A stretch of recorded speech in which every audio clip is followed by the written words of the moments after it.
Good day, ladies and gentlemen, and welcome to the Keysight Technologies Fiscal Fourth Quarter 2020 Earnings Conference Call. My name is Chris, and I'll be your lead operator today. After the presentation, we will conduct a question-and-answer session. If you would like to ask a question, please press star followed by the number 1 on your telephone keypad. To withdraw your question, please press the pound sign. If at any time during the conference you need to reach an operator, please press star followed by 0. Please note that this call is being recorded today, Wednesday, November 18, 2020, at 1:30 p.m. Pacific Time. I would now like to hand the conference over to Jason Carey, Vice President, Treasurer, and Investor Relations.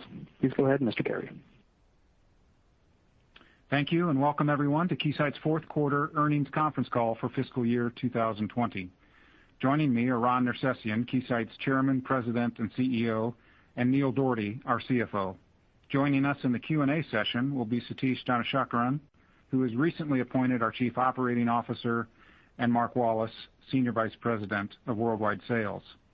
You can find the press release and information to supplement today's discussion on our website at investor.keysight.com. While there, please click on the link for quarterly reports under the Financial Information tab. There you'll find an investor presentation along with Keysight segment results. Remarks to the website. Today's comments by Ron and Neil will refer to non-GAAP financial measures. We will also make references to core growth, which excludes the impact of currency movements and acquisitions or divestitures completed within the last 12 months. You will find the most directly comparable GAAP financial metrics and reconciliations on our website. We will make forward-looking statements about the financial performance of the company on today's call. These statements are subject to risks and uncertainties and are only valid as of today. The company assumes no obligation to update them. Please review the company's recent SEC filings for a more complete picture of our risks and other factors. Lastly, I would note that management is scheduled to participate in upcoming virtual investor conferences in December, hosted by Credit Suisse, Wells Fargo, Barclays, and Cowen. And now I will turn the call over to Ron. Thank you, Jason, and thank you all for joining us. Keysight delivered an outstanding quarter to finish our fiscal year, driven by strong execution and broad-based demand for our differentiated solutions. Despite COVID-related macro challenges, it was a record year for orders, gross margin, operating margin, earnings per share, and free cash flow. Today, I'll focus my comments on 3 key headlines. First, we delivered exceptional fourth quarter results driven by strong execution as demand for Keysight's next-generation technology solutions continued and end-market demand began to recover. Second, record profitability and cash flow again demonstrated the durability and strength of our financial operating model despite a challenging macroeconomic environment. And third, our long-term outlook for revenue and earnings growth is strong, and we haven't wavered from our pre-COVID long-term financial commitments and growth expectations announced in March of this year. The power of Keysight's leadership model and our execution this year underscore our ability to deliver on these commitments, which includes 4 to 6% long-term core revenue growth and achieving 26 to 27% sustainable annual operating margin by no later than fiscal year 2023. Now let's take a deeper look at the strength of our fourth quarter and fiscal year 2020 financial performance. In the fourth quarter, broad-based demand for Keysight solutions drove strong results across the business as the economic recovery in certain sectors gained momentum. Record orders of $1.2 billion exceeded revenue and grew 3% year over year and 15% sequentially. We achieved fourth quarter revenue growth of 9% year over year with growth across all regions. Both the Communications and Electronic Industrial Solutions groups achieved record revenue in the quarter. The resilience of our financial operating model resulted in an all-time high profitability and cash flow. In Q4, we delivered gross margin of 66%, an operating margin of 29%, and earnings of $1.62 per share, and free cash flow of $308 million. For the year, and despite COVID-related macro challenges and supply chain disruption, orders grew to $4.5 billion, an all-time high for Keysight. As you recall, in Q2, we responded to government directives to limit the spread of coronavirus and closed the majority of our offices worldwide, including our order fulfillment and manufacturing operations. We then ramped back up our production capacity in Q3. Despite the significant disruption, full-year revenue of $4.2 billion declined only 2% year-over-year. Even in a difficult operating environment, we continue to deliver on our margin expansion commitments. Both gross margin and operating margin improved by over 100 basis points, generating a record $4.85 per share in earnings in fiscal year 2020. Turning to our markets, the Communication Solutions Group record quarterly revenue was driven by growth across the aerospace, defense, and government and commercial communications. Aerospace, defense, and government revenue increased 13% year-over-year in Q4, driven by strength in the Americas and Asia, as defense modernization continues to drive investments in technology with the focus on electromagnetic spectrum operations, space, and new commercial technologies like 5G. In commercial communications, 5G technology is scaling and drove strong demand across the design lifecycle from development to deployment. Keysight has the industry's most comprehensive range of 5G design and test solutions, enabling the global build-out of networks and devices.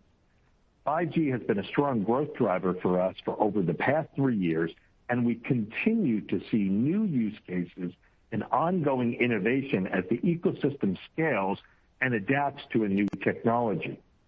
A recent example of our 5G solutions approach includes collaboration on O-RAN with many industry leaders.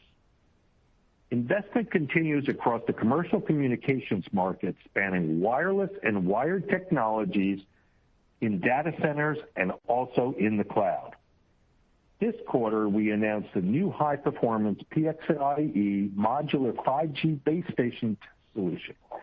It is enabling network equipment manufacturers and small cell vendors to accelerate their time to market. This solution also incorporates enhancements from our Pathwaves software platform that help automate some of the current workflow limitations. Within the Electronic Industrial Solutions Group, orders and revenue for our broad portfolio of general electronic solutions both grew double-digit, driven by gradual economic recovery across most regions and improvement in the education market. Demand for our semiconductor measurement solutions was again strong this quarter as investment in next-generation process technologies continued. In automotive, while macro-driven weakness continues to weigh on the sector, strategic investment in the advanced automotive technology is a market priority.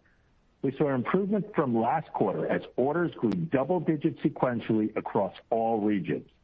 Our Scion Lab electric vehicle test solutions are expanding in Asia and Europe, where government mandates are driving the electrification of vehicles.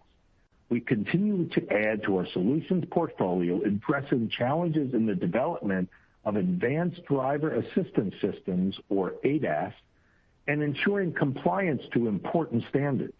In Q4, we introduced a new radar target simulator for ADAS being developed to enable autonomous driving, as well as a new solution for testing automotive Ethernet standards compliance for in-vehicle networks. We also recently announced collaborations with SGS and Qualcomm to advance testing of cellular vehicle-to-everything, or C-V2X technology. Turning to software and services, combined they were 1/3 of total Keysight revenue for this year after another quarter of solid growth. In addition, recurring revenue increased from 18% of total in FY19 to 21% in FY20. On an annualized basis, recurring revenue grew high teens over last year. Software and services are important elements of our solution-centric strategy and differentiation and further strengthen the durability of our business model. In Q4, we launched new and enhanced solutions to tap the power of cloud-based processing and advanced analytics to speed design simulation, validation, and manufacturing tests. These include several new PathWave software solutions targeting advanced design, compliance test, automation, and measurement and manufacturing analytics. Increasingly complex designs and the volume of data associated with their validation are driving demand for Keysight solutions. Keysight's execution and financial performance this year is a testament to Keysight's leadership model, our values, and our commitment to corporate social responsibility. A year ago, I shared with our teams my top priorities for the company. One of these priorities was a specific focus on increasing our inclusion and diversity efforts. In support of this priority, I appointed a new Senior Director of Inclusion and Diversity who has been working with Keysight leaders and external organizations to increase representation of diverse groups within our workforce. We place a high value on inclusion and diversity at all levels of our organization, including the Board of Directors. We continue to make progress, and I'm pleased to share that, as of today, over 30% of our U.S. executives are diverse in gender, race, and/or ethnicity. Before I turn the call over to Neil, I'd like to sincerely thank all of our Keysight employees for the relentless commitment, engagement, and dedication to our success over the past year. Our people and culture are truly a competitive differentiator. Thanks to their efforts, and in the face of unprecedented challenges, Keysight exits this year stronger than ever and is very well positioned to capitalize on our growth opportunities ahead. Now, I will turn it over to Neil to discuss our financial performance and outlook in more detail. Thank you, Ron, and hello, everyone. Before I begin, please note that all comparisons are on a year-over-year basis unless specifically noted otherwise. As Ron mentioned, we delivered an outstanding quarter, and despite a challenging macro environment, we continue to make great progress towards our long-term annual financial targets. In the fourth quarter of 2020, we delivered record revenue of $1,220 million, which was above the high end of our guidance range and grew 9% or 7% on a core basis.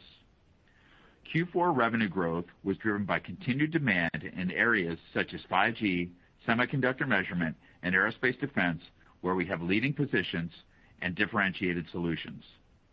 Demand for general electronics improved significantly in the quarter, driven by regional economic recovery, particularly in Asia. Total Keysight orders exceeded revenue in Q4 with the book-to-bill just over 1. We delivered a record $1,231 million in orders, up 3% or 1% on a core basis. Looking at our operational results for Q4, we reported gross margin of 66% and operating expenses of $446 million, resulting in operating margin of 29%, an all-time quarterly high. Net income was a record $305 million, and we achieved $1.62 in earnings per share, which was well above the high end of our guidance and an increase of 22% year over year. Our weighted average share count for the quarter was 188 million shares. Moving to the performance of our segments. Our Communication Solutions Group generated record revenue of $901 million, up 8%, while delivering record gross margin of 66% and record operating margin of 29%. In Q4, Commercial Communications generated revenue of $605 million, up 5%, driven by strength across the 5G ecosystem from development to early manufacturing, Gen 5 high-speed digital applications, and data center-related 400 gigabit and 800 gigabit technology. Aerospace, Defense, and Government achieved record revenue of $296 million, an increase of 13% versus a prior all-time high in Q4 last year. Growth was driven by strength in the Americas and Asia, with improvement in Europe. The Electronic Industrial Solutions Group generated fourth quarter revenue of $319 million, up 12% or 7% on a core basis, driven by strength in general electronics and semiconductor. EISG reported gross margin of 65% an increase of 230 basis points year-over-year, and record operating margin of 30%. Given the challenges that we faced this year, we are very pleased with our full-year results. FY20 revenue totaled $4.2 billion, down 2% year-over-year, or 3% on a core basis, impacted by supply chain disruptions and macro challenges caused by the pandemic. Despite this small revenue decline, gross margin improved 140 basis points year-over-year to 65%. While continuing to invest in R&D at 16% of revenue, or nearly $700 million for the year, operating margin improved 130 basis points to 25%. This year-over-year improvement demonstrates strong progress towards our annual operating margin target of 26 to 27%, which we expect to achieve by fiscal 2023. FY20 non-GAAP net income was $919 million, or $4.85 per share for the full year. Moving to the balance sheet and cash flow, we ended our fourth quarter with $1.8 billion in cash and cash equivalents and reported cash flow from operations of $338 million and record free cash flow of $308 million. Free cash flow is net of a $100 million funding contribution to our U.S. pension plan in the quarter, which provides a tax benefit in the current year and a pension expense benefit in FY21. Total free cash flow for the year was $899 million, representing 21% of revenue and 98% of non-GAAP net income. Under our prior share repurchase authorization, we were opportunistic in deploying capital during the quarter. We acquired approximately 2.2 million shares on the open market at an average price of $96.55 for a total consideration of $215 million, and exhausting our $500 million share repurchase authorization from May of 2019. This brings our total share repurchases for the year to approximately 4.3 million shares at an average share price of $95.90, for a total consideration of $410 million, or 46% of free cash flow. As announced earlier today, the Keysight Board of Directors has approved a new share repurchase authorization of $750 million, effective immediately. Before moving to FY21 modeling and our Q1 guidance, I'd like to provide a brief update on global trade concerns. We admittedly have a tough order comp in Q1 due to China trade restrictions and the pending U.S. administration change, which has historically dampened government business during the transition.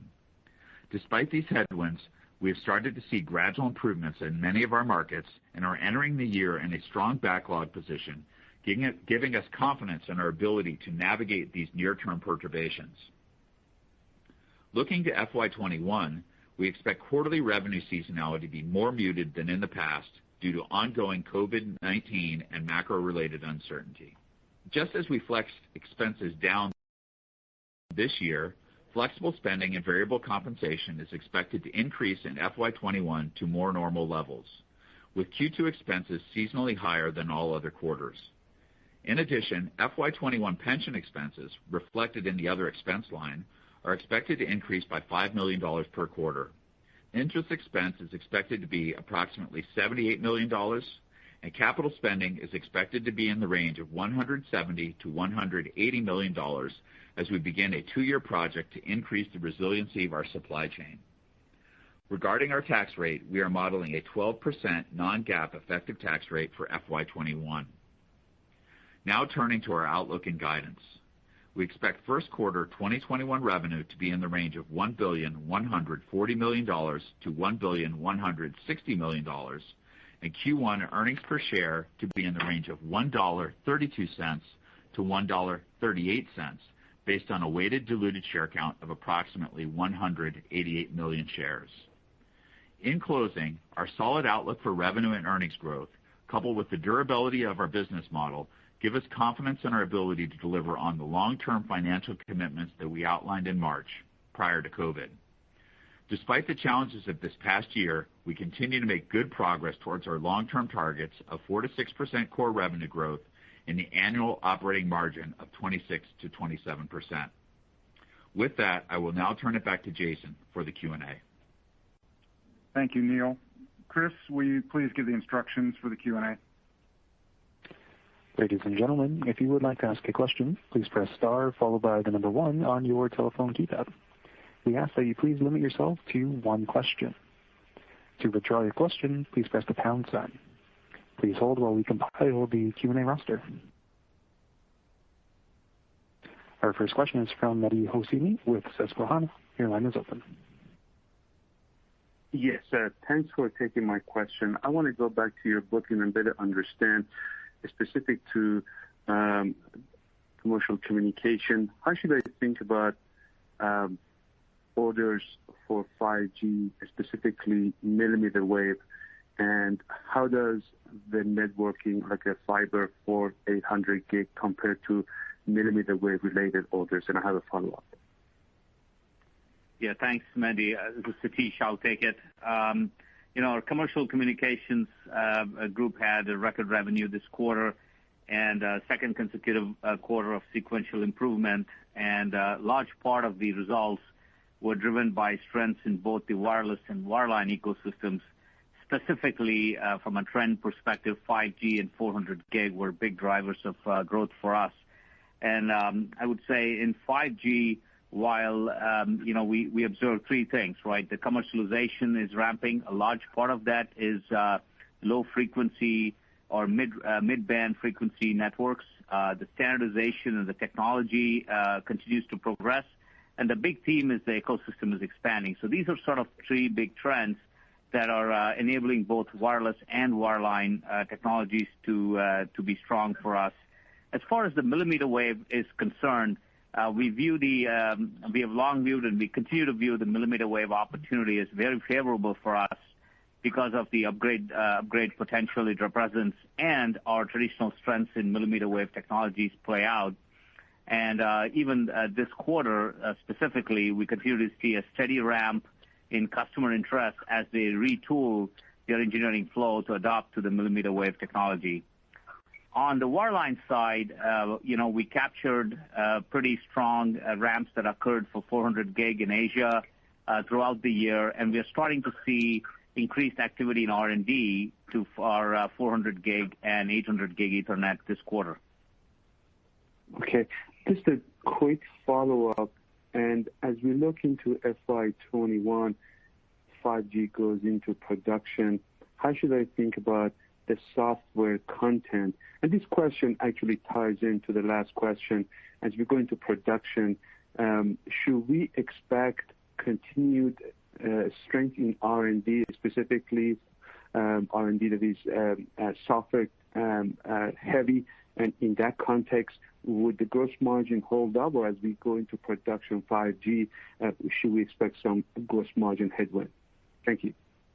Yeah, Mehdi, as far as R&D, we continue to see a robust pipeline for demand for R&D with release 16 features coming out next year. So I would continue to see strength there. With regard to our production test opportunities, we're starting to see that the deployments are actually driving ramps in the supply chain, and we're benefiting from them. And in fact, this quarter, we referenced a pretty sizable win for our PXIe or release of our PXIe modular solution, which also has software content associated with it. So we'll continue to see a steady improvement there as well. Yes, I'd certainly expect any margin impact from a migration towards manufacturing to be more or less undetectable at the Keysight level when you think about $4.5 billion of revenue and the progress we're making generally as a company around software and services and other areas. So not something that we're concerned about. Thank you. Our next question is from Samik Chatterjee with JP Morgan. Your line is open. Hi, good afternoon. Thanks for taking the question. If I can just start off with commercial communications as well, and just following up on Satish's commentary here on 5G momentum being strong. Just wanted to see if you can outline how to think about maybe kind of an acceleration in terms of 5G revenue momentum, and how does that play into kind of what kind of declines to expect on the 4G revenue side. Any thoughts as we look into kind of the next couple of years on that front? And I think one of your competitors has also talked about some of the 5G release delays driving order weakness. So have you seen anything on that front? Yeah, there is no doubt that there has been some implementation delays in some quarters of the ecosystem. If it were not for this, given the momentum that the industry is sustaining, we would be further along. Having said that, we saw strong orders for our business the quarter and for the full year in 5G, and we see a robust pipeline for Release 16 in R&D and for production-related expansions that customers are planning for. So, we continue to believe that 5G represents a long-term opportunity for us, especially as we have talked about our portfolio being broad, starting with the physical layer where we have millimeter wave, bulk of the millimeter wave opportunity in front of us. And then we have the protocol layer where Release 16 and Release 17 to follow, where there has been some delays in Release 17 that you referenced. But Release 16 is very high impact in terms of its expansion into new use cases that we're very excited about.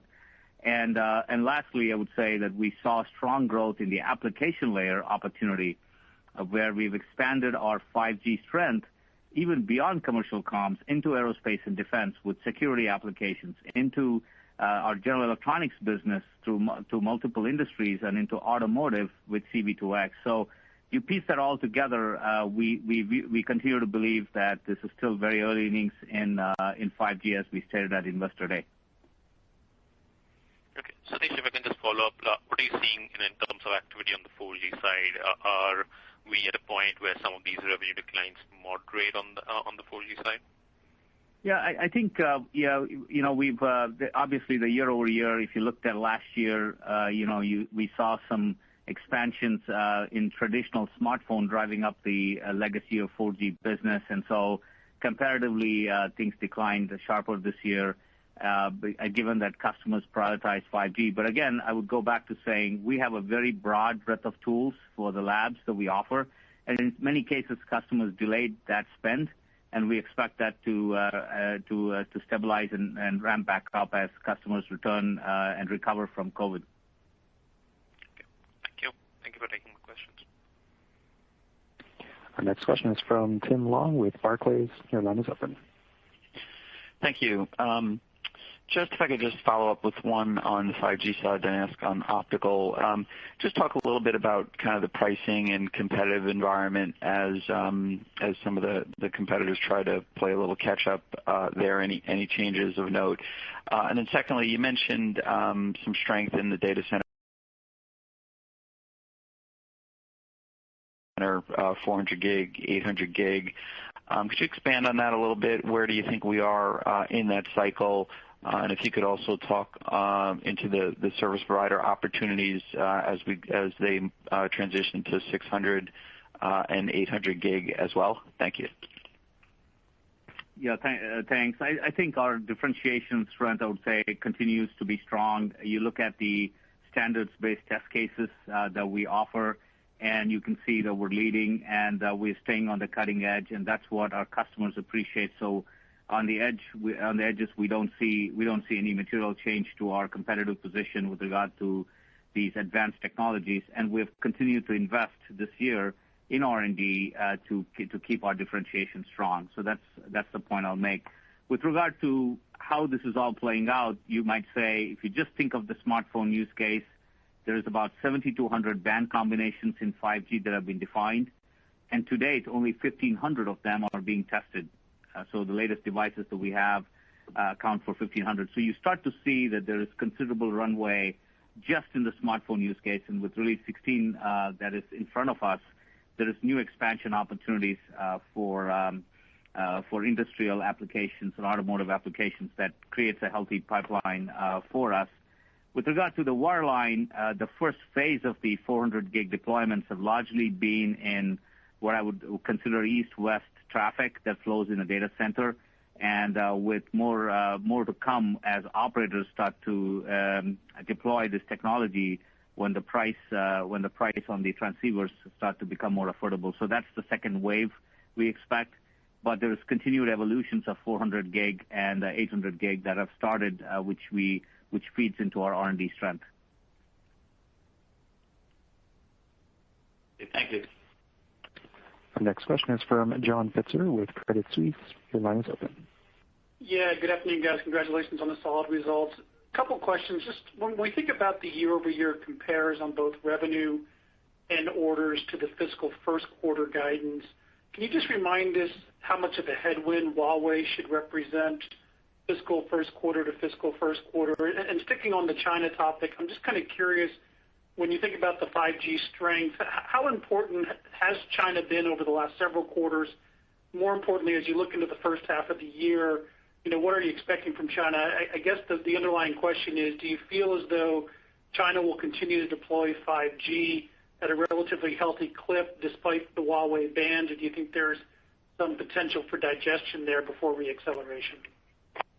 Yeah, so this is Neil. Why don't I take the first part of that, and then maybe we'll have Mark comment on China and some of our expectations there. I think the most important comment with regard to Huawei is the situation with Huawei is not going to change our expectations as it relates to our long-term growth outlooks for our business or for our markets. Right? We're entering the year in a very strong backlog position, and I think that strong backlog position is going to enable us to essentially mitigate the impact of any short-term perturbations that may happen on the order line because of the year-over-year Huawei compares. We have an extraordinarily diverse base of customers, around the world that's driving demand in our end markets, and we're looking at that and the strengthening we've seen over the past couple of quarters, relative to where we were in Q2, and we're going to keep our foot on the gas relative to those long-term targets. Yeah, John, this is Mark. I'll follow up with that. So the business, our orders in China in Q4 were strong and steady throughout the quarter, despite some decline, obviously impact from Huawei. That came from strengths in 5G, and it is extending across the ecosystem as we scale those solutions. As Satish talked about, 400 gig is hot, high-speed digital and optical manufacturing. So it's a very broad industry for us. We've also seen the economic recovery in China. They recovered first and more quickly, and we've seen that show up in our automotive order growth and general electronics. And the bottom line is, as Neil mentioned, our business in China we have a very broad footprint. The business is strong. We've been successful and will continue to be successful to deploy and redeploy our resources to continue to capture growth in 5G and across the other segments. Thanks, guys. Very helpful. Our next question is from Matt Niknam with Deutsche Bank. Your line is open. Hey guys, thank you for taking the questions.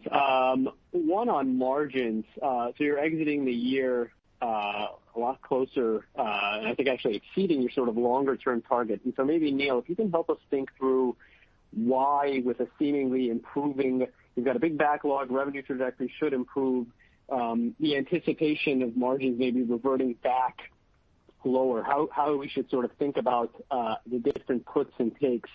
And then just one follow-up on orders. I know normalized order growth was about 1%, and you're sort of reaffirming the sort of longer-term top-line growth targets of 4 to 6%. Just wondering if you can sort of call out the bigger areas that are still lagging and the path to get back to that sort of longer-term mid-singles growth rate. Thanks. Yeah. So let me start with the margin side of that first. So first of all, we're very pleased with the margin performance of the business in the year, and we look at this year and some of the challenges of this year as a great test of the operating model that we've been talking about really since the launch of the company.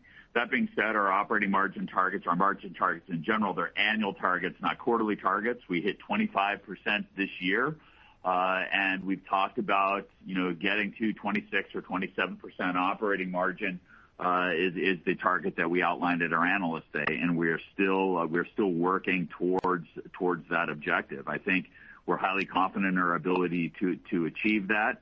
And as we look forward to this year, I think you can look to obviously in the second and third quarters, with revenue down and the corresponding expenses down. But you saw in Q4 the kind of margin performance that we can put up with expenses returning to a more normalized level. With regard to kind of how we get back to mid-single digits, I think we are seeing some, relative strengthening across the broader markets and of economies in general. I think a great indicator of that is what we're seeing in general electronics. We saw a strong return in our education business, which I think is indicative of some recovery from the COVID situation. Even looking at businesses like auto, while auto orders were still down on a year-over-year basis, we saw very strong sequential improvement in auto. So things are getting better, and I think we're going to look really across the entire portfolio for strengthening, just broad macro strengthening to help drive us to those levels. Thank you. Our next question is from Chris Snyder with UBS. Your line is open. Thank you. You guys talked about the tough Q1 comp. Can you just maybe tell us what % of FQ1 orders and revenue came from Huawei, just to give us a feel for what the underlying demand is? We expect it to be about a 5-point headwind in the first half. That's roughly how we're thinking about it. But again, I think given the backlog situation that we have coming into the year, I think that's going to predominate. That's going to be the dominant driver of our business, and so I think that's going to give us the ability to and give us some time to overcome what might be some short-term perturbations on the order line. We're highly confident going into the year. Okay, appreciate that. And I mean, is it fair to assume that you 5% for the first half, it's more weighted into fiscal Q1, just kind of given that the China COVID impact hit in the fiscal Q2? No, that's correct, and I said as much in my prepared remarks. We clearly have a tough order comp in Q1, but I'd point you back to the backlog situation. We're guiding strong revenue growth in the first quarter, and we're going to be in a good position as we migrate through the year. Certainly, our revenue comps in Q2 and Q3 get significantly softer, obviously, but the backlog that we built over the last several quarters is going to provide a buffering for us. Appreciate that. And then just kind of following up on that, some peers have talked about the ability to sell non-US IP to Huawei. Can you maybe talk about any opportunity here for Keysight? And have these restrictions that we've seen led to any upstream share shifts that would maybe allow you guys to partially offset this headwind as we move into 2021? Let me take the first part of that, and I'll let Satish maybe comment on the second part. We do have some ability to sell some small portions of our portfolio into Huawei going forward that don't include any material U.S. technology, but it is a very small portion of the portfolio. We do not expect Huawei to be a material customer for us going forward. And just to add to what Neil said, it's too soon to call any share shifts, but we start to see the smartphone tier 2 smartphone makers in China, continue to invest in R&D because they see an opportunity. So that's probably one positive offset, if you will. The second one that is evolving is the resurgent interest in Open RAN technology to sort of provide a different alternative to base stations, to 5G base stations. I think you look at those two things. Have the potential for us in the as we look into 2021 and beyond. Thank you for the time. Appreciate it. Our next question is from Adam Thalhimer with Thompson Davis. Your line is open. Hey, good afternoon, guys. Great quarter. I have like 15 questions, but I can only ask one. Make it a good one. Let's go with the seasonality for fiscal year 21, Neil. I think you said less seasonality in 21. I'm just curious what you meant by that and how you want us to model it. Yeah, we just think, again, I'm going to bring you back to the backlog situation. As we slowly work off the backlog that we built up over the last several quarters, we think that is going to essentially mute the impact of what would typically be more demand-driven quarterly seasonality that we've seen in prior years. So we expect a much more muted revenue seasonality over the coming quarters, maybe with a slight uptick in Q4, but much more muted revenue seasonality than is typical. Got it. Thank you, guys. The next question is from David Ridley-Lane with Bank of America. Your line is open. Sure. Thank you for taking my question. Just wondering what the kind of all-in temporary cost reductions were in fiscal year 20 that come back in fiscal year 21. Just trying to get a sense of, as you referenced in your prepared remarks, some of those variable costs flexing back up. Yeah, I mean, I think that, the big drivers, obviously, we've talked at length in prior quarters about our variable pay programs and the flexibility of our cost model. That's probably the single biggest driver. Then there are the obvious things that impacted many companies, dramatic reductions in travel as an example. I would point you to kind of our Q4 expenses. I think we largely saw our spending return to more normalized levels here in the fourth quarter of the year. Obviously, we'll continue to do salary administration and other things. But I think as we look forward, you could look to Q4 as the baseline. And then, as we said in the prepared remarks, we do expect Q2 to be higher than the other quarters from an OpEx standpoint in FY21. Got it. Thank you very much. Next question is from Richard Eastman with Baird. Your line is open. Yeah, thank you. Thanks for the question. Neil, could you just give us the backlog number at the end of the year? I mean, at face value, it looks like it's up 22%, but I'm curious, maybe was there any debooking of orders, around Huawei or anything on the defense side, or did we enter with that kind of a step up? We have not seen any material any change in kind of debooking. There's always some noise level of debookings, but that hasn't changed at all. Obviously, we built a significant amount of backlog just looking at the difference between orders and revenue for the year. It's on the order of $300 million, of which a portion of which you would consider to be kind of abnormal backlog build given the revenue disruptions or the shipment disruptions in the second and third quarter. So it's that abnormal portion of backlog build that we'll be looking to work off over the course of the next several quarters. Okay. And then just a question around Ixia. Can you give us a sense of, are you seeing any uptick in demand there? Just given the timing and the pacing of demand relative to the new network rollouts and infrastructure rollouts. But how does Ixia look here at the end of the year and for the year, and what does the outlook look like from a demand standpoint for 2021? Yeah, Rick. So it's been a little over a year since we integrated the Ixia business into the commercial communications segment, and we've made some excellent progress in realizing synergies with respect to solutions. I would say in the networking space, we see a 400 gig Ethernet. Our portfolio has been significantly strengthened, not only in the physical layer but also in the protocol layer with the addition of the Ixia's layer 2, layer 3 business, and we're securing some good wins in the industry as the R&D investment flows. And with the security piece of the business that we acquired, now we're able to integrate that with our 5G platform and realize greater synergies there as we are. Not only are we addressing traditional opportunities, but also some expansion areas with for the visibility part of the business, where we just this quarter we had a couple of big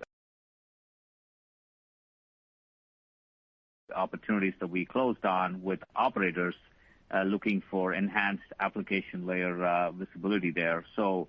Overall, I would say, you look at the big trends of virtualization, cloud, and the progression that's going into the application layer. We view the portfolio to be strong, and we think the outlook is favorable. Now, obviously, right now, everybody's recovering from COVID, so that sort of gates that recovery. Okay. All right. Thank you, and congrats on a very solid quarter. Next quarter. Thank you.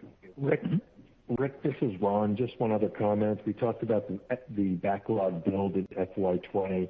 You may want to also go back and look at the backlog build in FY19 because it's been a very steady build that we've had for many quarters beyond FY20. Gotcha. Okay, we'll do that. Thank you. Next question is from Jim Suva with Citigroup Investment Research. Your line is open. Thank you very much. A question on the backlog. I heard you mention several times, that it's strong, and then you just had a clarification that it built in fiscal 19 as well as fiscal 20. So the question is, are you at a point where the backlog is now, this most recent quarter that we just reported, starting to work down, or was it still growing? And the duration of work down, is it kind of 2 or 3 quarters? But you just said in fiscal 19 it was building also. So I'm just trying to figure out the dynamics of the variable of the backlog. Yeah. So obviously, Jim, we've been a growing business here for a number of years, and so it's not. We would expect that our backlog would be growing in absolute terms, just given the overall growth of the business. I think if you look, what you saw in Q4 was pretty much a reduction in the rate of growth of that backlog, right? We built very significant backlog in Q2 and Q3, as I previously referenced, kind of abnormal levels of backlog because shipments were depressed because of the factory shutdown and re-ramp. In Q3, while our book-to-bill was over 1, it was just a tick over 1, right? So we were more or less in a neutral position in the fourth quarter. And so, as I think about going into next year, we have this backlog that is particularly focused on kind of the abnormal amount of backlog build where we've got to get product delivered to customers. And I think on a positive note, really when we were in the process of building that backlog in Q2 and Q3, while orders remained strong, because our customers' businesses were disrupted, we weren't in a situation where they were really pounding on the door saying, in most cases, we need immediate delivery of this product. And we really saw that tick up in the fourth quarter, which is what drove the revenues north of $1.2 billion. And I think it's that dynamic of our customers now looking to take delivery of that backlog that was built in the Q2, Q3 timeframe that is going to be the predominant driver of revenue for the next couple of quarters. And just housekeeping for the stock buyback, is it meant to just keep share count relatively flat and offset dilution, or is it actually meant to bring the share count down? I'd say a couple of things about that. So first of all, obviously, we've made a commitment to at least at a minimum be anti-dilutive with our buyback programs, and we will continue to do that. But just as you saw with us in Q4, and frankly, over the course of FY20, we will be opportunistic when those windows approach, right? And so we were very pleased to take 4.3 million shares off the market at an average price somewhere around $96 this year, bring the share count down. And so when we see those windows, we'll certainly do that. But at a bare minimum, you can count on us to keep the share count constant. We did say in our prepared remarks that we expect in FY21 our share count to be 188 million shares, which is flat. So that's our base case for modeling. When I think about capital use, priorities for capital beyond share repurchase, we continue to have an active M&A funnel development process. We continue to look for ways to put money to work through M&A and assets that are accretive to growth, accretive to gross margin, much like the acquisition that we did of Eggplant at the end of last quarter. So, no real change to our capital allocation priorities at this point in time. Thank you so much for the details and clarifications and good results. Thank you. Thank you. Our next question is from John Marchetti with Fiscal. Your line is open. Thanks very much. I wanted to ask a quick question on the semiconductor business. That's been strong now for a few quarters, and just curious to get your view of where we are in that process node transition cycle, and as we're looking out into 21, how we should think about that semi business performing. Mark can also chime in on the forward-looking demand. We had a very strong year, and it's been driven by devices and the hyper that have proliferated, especially due to folks working remotely and working from home environment. And we've also captured and capitalized spend. Our position in that, and we continue to track the node size, and now a new activity starting. Very differentiated there, and and I'll hand it off to Mark to make some comments on forward-looking demand. Yeah, what I would add is that the process of retooling the fabs is a very long one. Long sales cycles that involve both the process nodes and new technologies like with extreme ultraviolet lithography, opportunities continuing to drive. We see continued investments in China, including the United States, with the CHIPS program that was announced several months ago. So the bottom line is, we could see some market constraints. We see continuing demand for our process solutions to support these next generation technologies. Great. And then maybe, Neil, just a quick follow-up on the gross margin strength here. How much of that, I guess, is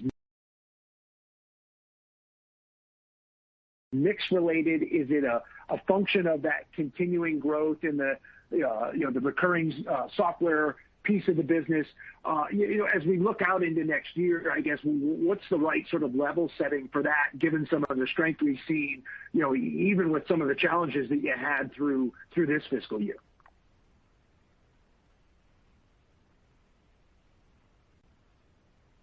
Sorry, let me repeat that because I realized my mic was off.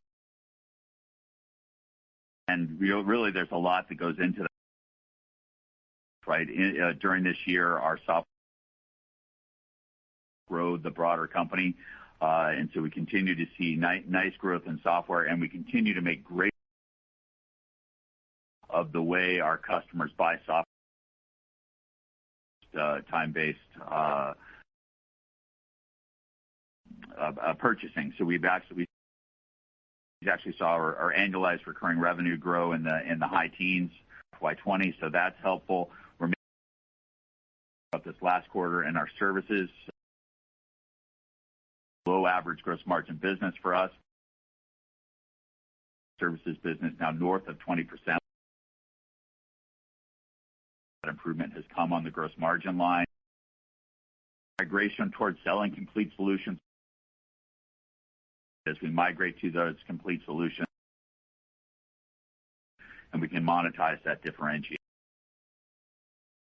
That with the strength that we're seeing this last couple of quarters. I mean, I think we're very pleased with the way orders through the entire cycle of this year. But the strengthening in Q4, the broad, the implications of macro recovery across large geographies around the world to FY21. Excuse me. Thank you. Our next question is from Brandon Couillard with Jefferies. Your line is open. Good afternoon. Hi, Brandon. Neil, just a quick one. You alluded to a 2-year CapEx program, I think, to modernize some plants.